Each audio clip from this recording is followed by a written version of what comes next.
ناظرین محترم السلام علیکم ورحمۃ اللہ وبرکاتہ۔ آپ تمام دوستوں کا ہمارے چینل پر سواگت استقبال ہے۔ آج ہم دیکھیں گے مولانا ثاقب رضا مصطفی کے بیان، جس میں بتایا گیا ہے کہ ہم حضور کے امتی ہیں، ہم اس کا شکر کبھی زندگی میں ادا نہیں کر سکتے۔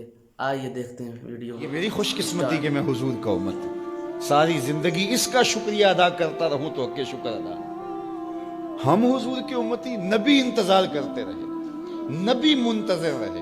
حضرت خلیل اللہ کی بارگاہ میں پکار رہے ہیں، ربنا وابعث فیہم رسولا، مالک رسول بھیج دے۔ کوئی کہتا ہے لیسا بفظ ولا بغلظ، وہ ترشرو نہیں ہوگا، سخت مزاج نہیں ہوگا، ماتھے پہ شکنے لانے والا نہیں ہوگا، وہ پیار بانٹنے والا ہوگا۔ بس وہ آیا جا رہا ہے۔ حضرت عیسیٰ نے تو نام بھی بتا دیا نا، مبشرا برسول یاتی من بعد اسمہ احمد۔ لوگوں میں جا رہا ہوں، چلو نام بھی بتا دیتا ہوں، میرے بعد جو آنے والا اس کا نام احمد ہوگا۔ نبی انتظار کرتے رہے، 12 نبیوں نے انتظار کیا، حضور کی امت میں ہونے کے لیے تمنا کی۔ نستورہ راہب انتظار کرتا رہا، بحیرہ راہب انتظار کرتا رہا۔ شب ہجر کی سختیاں کوئی اس سے جا کے پوچھے، تیری راہ تکتے تکتے جسے صبح ہو گئی۔ زندگیاں گزار دی انہوں نے۔ سلمان فارسی کی کہانی سن لو، مجوسی کے بیٹے تھے، حق کی طلب میں نکلے، باپ نے گھر سے نکال دیا۔ ایک پادری کے پاس جا کے رکے، زندگی بھر اس کی نوکری کی۔ جب اس کا آخری وقت آیا، اس نے کہا میری تدفین کے بعد غموریا چلے جانا، وہاں کا پادری خدا رسیدہ ہے، تجھے اس سے کچھ مل جائے گا۔ کہتے میں وہاں سے غموریا آ گیا، پھر اس پادری کی ساری زندگی خدمت کی۔ جب وہ مرنے لگا تو اس نے کہا کوئی ایسا شخص نہیں ہے جس کے پاس اب میں تجھے بھیجوں، لیکن نبی آخر الزماں کے ظہور کے لمحے آ گئے۔ تو یہاں سے یثرب چلا جا، وہ اس نبی کی ہجرت گاہ ہوگی، تیری زندگی سنور جائے گی، تو نے بڑی محنت کی ہے، بڑی نوکری کی ہے میری۔ کہتے میں نے اس کو کہا کہیں ایسا نہ ہو میں دھوکہ کھا جو مجھے کوئی نشانی بتا۔ اس نے کہا 3 نشانیاں، ایک صدقہ نہیں لے گا، دوسرا ہدیہ رد نہیں کرے گا، تیسرا 2 کندھوں کے درمیان مہر نبوت ہو۔ کہتے ہیں میں نے اس کی تدفین کی، یثرب کی جانب جاتے ہوئے ایک قافلے میں شامل ہو گیا۔ انہوں نے مجھے پکڑ کے اپنا غلام بنا لیا، لیکن میرے پہ مہربانی یہ کی کہ مجھے بیچا جا کے مدینے میں۔ ایک یہودی نے مجھے خرید لیا، میں اس کے باغ میں گوڈی کرتا تھا، کام کرتا تھا، کھجوریں توڑتا تھا، لیکن میں انتظار میں تھا کہ کبھی وہ نبی آخر الزماں آئے تو مجھے دید ہو، کبھی عرش پر، کبھی فرش پر، کبھی ان کے در، کبھی در بدر۔ غم عاشقی تیرا شکریہ، میں کہاں کہاں سے گزر گیا۔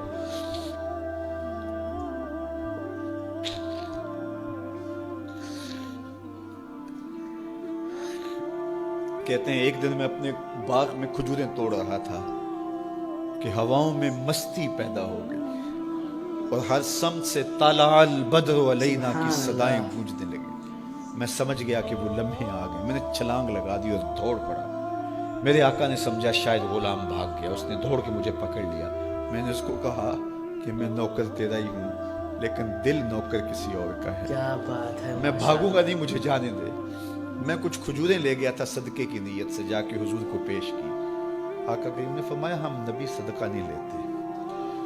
کہتے ہیں نشانی ایک پوری ہو گئی۔ کہتے ہیں کہ میں کچھ دنوں کے بعد اور کھجوریں لے گیا اور میری نیت ہدیہ کی تھی، میں نے پیش کی، حضور نے قبول فرما لی۔ لیکن میں بھی کہتا تھا تیسری نشانی بھی پوری ہو لے تو پھر مانوں گا۔ بے شک۔ اور وہ کیا تھی؟ 2 کندھوں کے درمیان مہر نبوت۔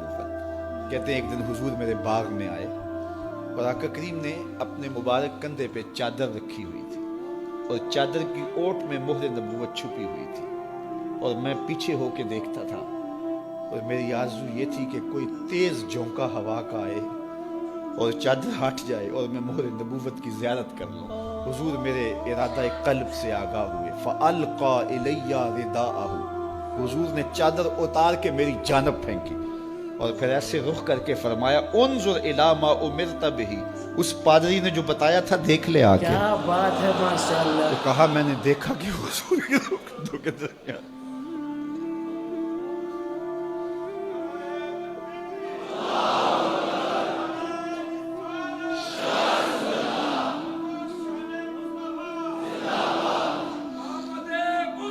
کیا انداز ہے، کیا عشق ہے۔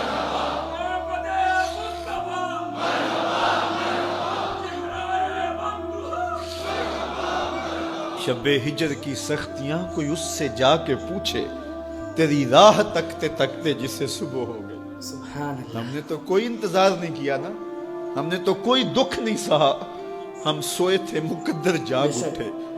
ہمارے والد مسجد سے مولوی صاحب کو بلا لائے، انہوں نے کان میں آ کے کہا مبارک ہو، تو حضور کا نوکر بن کے آ رہا۔ سبحان اللہ۔ میرے والد گرامی ایک شعر جھوم کے پڑھا کرتے تھے، محمد جانے جانا ہے، پیغمبر ہو تو ایسا ہو، رسولوں کی بشارت سے مبشر ہو تو ایسا ہو، امر توقیر کا سب کو موکر ہو تو ایسا ہو، کیا ہم کو غلام ان کا مقدر ہو تو ایسا ہو۔ بے شک۔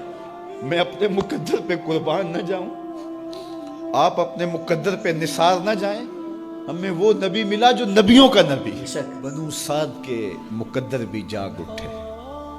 اللہ اکبر، کیا وہ خوش نصیب وادیاں تھیں، کیا وہ خوش بخت پہاڑ تھے بنو سعد کے، جہاں حضور نے زندگی کے ابتدائی سال گزارے۔ اللہ اکبر۔ حضرت حلیمہ سعدیہ کہتی ہیں جب میں حضور کو گھر لے گئی تو میرے گھر میں روشنیاں آ گئی۔ سبحان اللہ۔ باقاعدہ عورتوں نے کہا حلیمہ تو اتنی امیر ہو گئی ہے رات کو بھی دیا نہیں بجھاتی۔ بڑے امیر کبیر گھرانوں میں بھی رات کو لوگ دیا بجھا دیا کرتے ہیں، لیکن تو اتنی ہی امیر ہو گئی ہے کہ رات کو بھی تیرے گھر کا دیا نہیں بجھتا۔ تو حلیمہ سعدیہ نے کہا آؤ میں تمہیں بتاؤں میرے گھر میں دیا کون سا روشن۔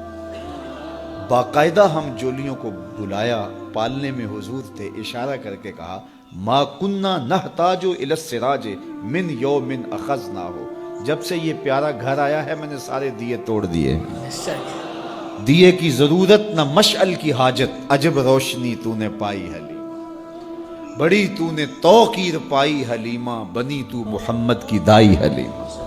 کہا ما کننا نحتاج الی السراج من یوم اخذناہ، جب سے یہ پیارا گھر میں آیا ہے میں نے سارے دیے توڑ دیے۔ سبحان اللہ۔ جہاں روشنی چاہیے ہوتی ہے حضور کو اٹھا کے اس کمرے میں لے جاتے ہیں، وہاں انوار پھیل جاتے ہیں، روشنیاں پھیل جاتی ہیں، کیسے اجالے پھیلے، کیسی روشنیاں پھیلیں۔ حلیمہ دا چھپر کھجوری دے تھلے، حوراں وچھالے نوری مسلے، فرش تو عرش تک پہ گئی دہائی، حلیمہ نے لٹ لئی خدا دی خدائی۔ اللہ اکبر۔ وہ سارا دن تو صحراؤں میں گھوم لیتی تھی، اسے جب بھوک لگتی تھی لبوں کو چوم لیتی تھی۔ بخت جاگے حلیمہ سعدیہ کے کہ حضور ان کے گھر آئے۔ اللہ اکبر۔ جدھر سے گزرتے گئے نور پھیلتا گیا، انوار پھیلتے گئے۔ حضرت سیدہ طیبہ طاہرہ حضرت عائشہ سلام اللہ علیہا فرماتی ہیں کہ میں کچھ سی رہی تھی کہ میرے ہاتھ سے سوئی گر گئی۔ اب حضور کے گھر میں دیے میں جلانے کے لیے تیل بھی نہیں تھا، میں پریشان تھی، سوئی گر گئی، اتنے میں حضور تشریف لائے۔ حضور مسکرائے، کہتی ہے میں نے گمی ہوئی سوئی تلاش کر لی۔ سبحان اللہ۔ اللہ اکبر۔ تو یہ روشنی تھی، یہ انوار تھے۔ اللہ اکبر۔ اذا ضحک یتلالع فی الجدر، جب حضور مسکراتے تھے سامنے والی دیواروں پہ عکس پڑتا تھا۔ اللہ اکبر۔ جب مسکراتے تھے نور پھیل جاتا تھا۔ اذا تکلم رؤیا کالنور یخرج من بین ثنایاہ، حضور کے سامنے والے دانتوں میں ہلکا سا فاصلہ تھا، اور جب آقا کریم گفتگو کرتے تھے وہاں سے نور کی کرنیں چھن چھن کے نکلتی تھی، انوار پھیل جاتے تھے۔ ایسا نوری ماحول، ایسا نورانی چہرہ۔ حضرت ابو ہریرہ بولے کل قمر لیلۃ البدر لم ارى قبلہ ولا بعدہ مثلہ، کیا پوچھتے ہو، 14ویں رات کا چمکتا ہوا چاند تھے میرے حضور۔ پھر کہا نہیں نہیں نہیں، حضور جیسا نہ پہلے دیکھا نہ بعد میں دیکھا۔ حضرت حسان بن ثابت پاس کھڑے تھے، کہا دیکھتے کیسے، کسی ماں نے جنم دیا ہوتا تو دیکھتے۔ خدا نے وہ سچائی پن چھڑیا جدے وچ محمد نو ٹالیا سی، حسینہ جمیلہ دا منہ موڑ دیتا، محمد بنا کے قلم توڑ دیتا۔ مثل او در عالم امکان متصور نیست، حضرت شیخ مجدد کہتے ہیں حضور کی مثل بزم عالم میں ممکن ہی نہیں ہے، ہو ہی نہیں سکتا۔ اور اقبال کا لہجہ بھی دیکھیے، رخ مصطفیٰ ہے وہ آئینہ کہ اب اس سا دوسرا آئینہ نہ کسی کی بزم خیال میں نہ دکان آئینہ ساز میں۔ تو وہ پیکر تراشا، وہ پیکر تراشا، مکھ چند بدرشا شانی ہے، متھے چمک دی لاٹ نورانی ہے، کالی زلف تیک مستانی ہے، مخمور رکھی ہن مد بھریاں، کیسا جمال دیا، کیسا حسن دیا۔ اچھا بریلی کے امام سے بھی پوچھ لیجئے، اللہ اکبر، بلبل نے گل ان کو کہا، کمری نے سروے جاں فضا۔ بلبل کی منتہائے پرواز تو یہی ہے نا، کسی کو پھول کہتے۔ بلبل نے گل ان کو کہا، کمری نے سروے جاں فضا۔ حیرت نے جھنجھلا کر کہا، یہ بھی نہیں وہ بھی نہیں۔ خورشید تھا کس زور پر، کیا بھر کے چمکا تھا قمر۔ بے پردہ جب وہ رخ ہوا، یہ بھی نہیں وہ بھی نہیں۔ وہ حسن دیا، وہ جمال دیا اللہ نے اپنے محبوب۔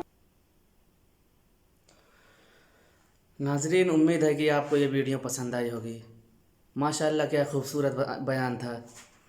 اگر آپ کو اس طرح کی ویڈیو دیکھنی ہو تو ہمارے چینل کو لائک اور سبسکرائب کرنا نہ بھولیں، اور کمنٹ میں اپنا اظہار ضرور کریں۔ آپ کمنٹ کریں گے، جس طرح کی ویڈیو کا اظہار کریں گے ہم اس طرح کی ویڈیو بنائیں گے۔ تب